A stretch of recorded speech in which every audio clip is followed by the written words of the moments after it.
Photoshop CS3 তে আজকে আমি তোমাদের সাথে অ্যাড অ্যাঙ্কার পয়েন্টের একটি দারুণ ট্রিক শেয়ার করব। প্রথমে আমরা চলে যাব টুল বক্সে, এখান থেকে রেক্ট্যাঙ্গেল টুলটিকে সিলেক্ট করে নেব। এবার উপরে এই অপশানটিকে সিলেক্ট করে এখানে আমরা আমাদের প্রয়োজন মতন এখানে একটি শেপ ড্র করে নেব। এবার আমরা পেন টুলের উপর রাইট ক্লিক করে এখান থেকে অ্যাড অ্যাঙ্কার পয়েন্ট এই টুলটিকে সিলেক্ট করব।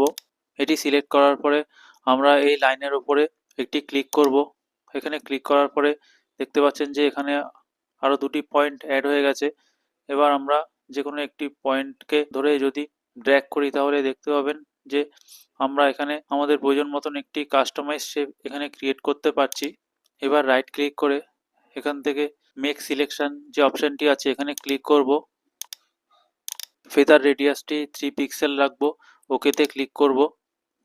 এবার গ্রেডিয়েন্ট টুলের ওপরে একটি ক্লিক করব। তো এখানে দেখতে পাচ্ছেন গ্রেডিয়েন্ট টুলের প্রপার্টি বার শো করছে।